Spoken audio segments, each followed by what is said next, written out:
күн, құрметті көрермен. Астана қаласы тілдерді дамыту және архив ісі басқармасы руханият мекемесінің ұйымдастыруымен 22-ші қалалық тіл фестивалі қаламызда кеңінен аталып өтіп жатыр. Сол фестивальдің аясында тілге құрмет жобасында біз өз тілін еркін меңгерген және өз саласының үздігі атанған мамандармен, отандастарымызбен сұхбат құрамыз.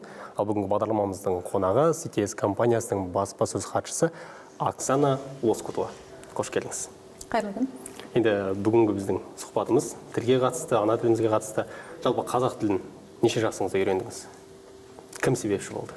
Нақты қазақ тілін университет кезінде, яғни 18 жасымда үйрендім. Тереңірек? Тереңірек университетте үйрендім, өйткені қазақ тілі әдебиеті, қазақ филологиясына оқуға түстім. Сол себепті сол кезден бастап, яғни 17 жасынан бастап үйрендім. Бірінші курстан, енді бірінші курста лекция жазған кезде түсінбейтінмін, не жазып жатқанымды, не туралы әңгіме, бірақ енді жаза бара. Әдеби тілде, әрине.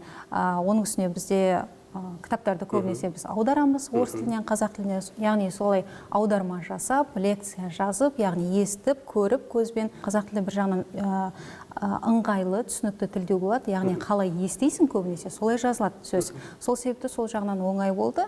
Сөйтіп лекция жазып жүрген кезде бір күні түсіндім, яғни сол жазып отырғанымды, түсініп отырғанымды. Сол себепті ол қай уақытта келген мен нақты айта алмаймын. Қазірдің өзінде мысалы қасымда біреу орысша сөйлеп тұрса, қазақша сөйлеп тұрса, одан кейін біреу сұраса, қай тілде айтты десе, мен сізге айта алмаймын. Өйткені маған бәрібір қай тілде айтса да. Сол себепті бұл қай кезден бастап мен ойлай бастадым, оны айта алмаймын. Өзі келді, қазір солай. Қай тілде бірінші келеді, сол тілде ойлаймын, сол тілде сөйлеймін. Үйренем дедім, үйрендім. Үйрендіңіз. Иә, әрине, өйткені оқуға түстім. Әрі қарай өмір сүруім керек, әрі қарай бір мамандық егері болуым керек, әрі қарай яғни аяғыма тұруым керек. Сол себепті әрине бұл өзім үшін керек. Сол себепті үйрендім әрине. Енді жаңа таныстырып кеттік, қай жерде, қай мекемеде істейтініңізді. Бірақ бұған дейін біздің әріптесіміз болғаныңызды білеміз. Сол себепті осы журналистикада қазақ тілінде эфир жүргізу болмаса сюжет жасау екінің бірінің қолынан келе береді деген іс емес. Дегенмен осы қазақ тілінде сөйлеудің арқасы ма, әлде қалай осы салаға келдіңіз?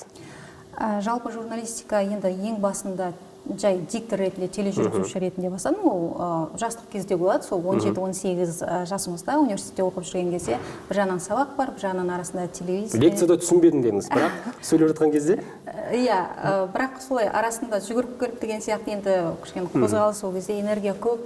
Сол себепті 17 жасымыздан, 18 жасымыздан бастап телевидение саласына да сіңісе бастадық. Сол себепті оның да септігі болды әрине. Оның үстіне үйреніп жүрген кезде жалпы журналистика адамды дамытады. Жан-жақты боласың.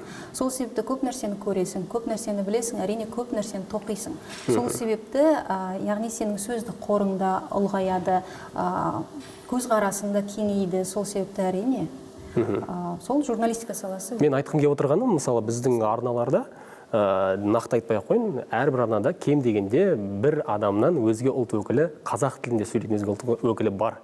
Яғни біздің болашақ ұрпаққа немесе жастарымызға бір үлгі болсын деген ниетпен бе, әйтеуір не үшін екенін білмеймін, бірақ жұмыс істейді. Иә, таңғалатын заман емес, өйткені біз Қазақстанда тұрамыз, бұл біздің туған еліміз, неге біз басқа тілде сөйлеуіміз керек, яғни қазақ тілі ең алдымен бізге, яғни қазақстандықтарға керек. Кім дамыту керек? Оны қазақстандықтар дамыту керек. Сол себепті ұлтқа бөлудің қажет жоқ деп ойлаймын. Сен қазақсың ғой деген сияқты намысына тиетіндей сөздері бола ма, болмай ма?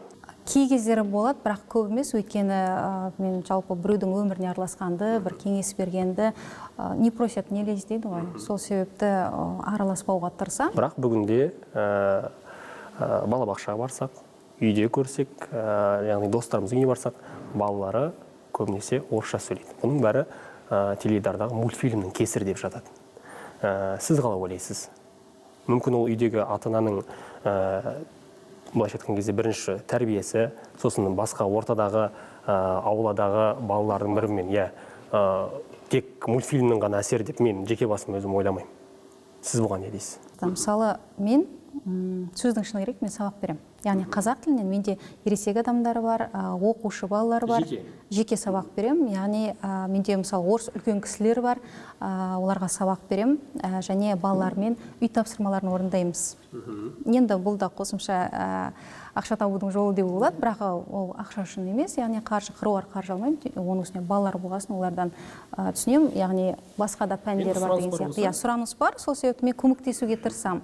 Көпке топырақ шашпаймын, бірақ көбісі айналысқысы келмейді. Түсінбейді, болды, біз орысша мектепке береміз. Сен оған кітаптар көрсет, теледидары болсын, жай сөйлес, яғни бірте-бірте, сосын мысалы қазір оқытып жүрмін ғой, сол кезде балалар айтады, вы мне на русском скажите.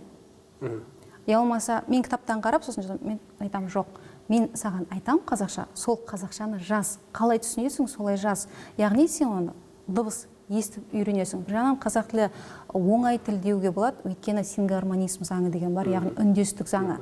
Қазақ тілінде қалай естисің, солай жазылады бір жағынан, иә? Бір жағынан, мысалы, қасық десе, сен қасық демейсің, қасық, яғни барлығы жуан.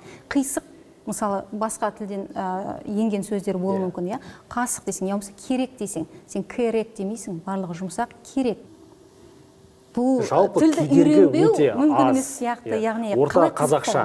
Қызығу керек, қызықтыру керек. Солай тұрмын, мысалы, сен бір сөзді синонимдер арқылы үйренуге болады. Айтып тұрмын ғой, айт болсын, отыру болсын, жат болсын, сөйле болсын, сөйлей сал, сөйлеме дедім ғой саған. Сөйлеме дедім. Яғни әртүрлі, бұл өте әдемі тіл. Сол себепті қызықтыру керек. Мысалы, мен сізге айтып отырмын, сіздің көзіңіз жана бастады. Мен шынымен қызығып отырмын сіздің әңгімеңізге. Адамды қызықтыру керек, тілді жоғары ұстап үйрену керек. Өйткені, мысалы, шетелге барған кезде, сен орысша сөйлеп бара жатсаң, мысалы, мен шетелге шықсам, қасымда адамдар болса, қазақша сөйлейікші деймін. Өйткені оның үстіне маған қарап, бәрі орыс деп ойлайды, Наташа, Марина деп, сол себепті маған ол намысыма тиеді. Мен ренжеймін кәдімгідей, мен ол кісілерге айтамын, жоқ, Қазақстанмын деп, сосын түсіндіре бастаймын ол не екенін. Сондай жағдайлар болады да, егер әр адамда өзінің намысы болса, бұл еліміз жақсы болсын, жаман болсын, ұнасын, ұнамасын, сен қазақстандықсың ба? Бір шамалы, сондай бір намыс, елге деген құрмет, ұлтқа деген құрмет болу керек. Енді осы ретте сәл көңілдірек қарай өтейік. Бәрін сынап біраз айттық енді. Өміріңізде осы тілге байланысты бір қызық оқиға болды ма? Мысалы, бір адам келіп, енді орысша сұрап болмаса бір тиісіп деген сияқты. Әрине, өте көп болды, әлі де болып тұрады. Ең бір қызығын. Егер көңілім көтеріңкі болса, әрине кішкені күлкіге айналдырам, көңілім болмаса сол жерден сойып салам. Сол себепті ондай жағдайлар өте көп. Мен көбінесе достарым айтады, бұның көзінше ештеңе айта алмайсың, бәрін түсініп қояды деп. Мысалы, енді жас кезімізде жігіттер жағынан көп болды дейін ба, айтып қалады. Кішігірім айтып берсеңіз оқиғаны. Әртүрлі болады, енді біреудің артынан тағы да айтқан дұрыс емес шығар, бірақ дегенмен әлі де болады. Мысалы, бір жағдайда, мысалы. Жағдай, мысалы, жарайды. Дүкенге кірдік дейі, дүкенге кіргенде бірдеңе алып тұрсаң, қазақша айтады, әдейі сен түсінбедің-ау деп. Осы жақында бір сондай жағдай болды, әдейі айтып түсінбегендей. Мен бүйтіп бір қарадымда түсінбегендей болдым, жақсы, тағы басқан сем, мынау бірдеңе, ой, бірдеңе деп айтып қалды. Сосын қарадым, мен де оған қазақша жауап бердім.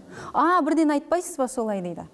Яғни, қазір расымен көп адам оған таң қалмайды да. Сен қазақша сөйлеп тұрған, өйткені адамдар үйрене бастады. Яғни, адамның құлағы үйренді.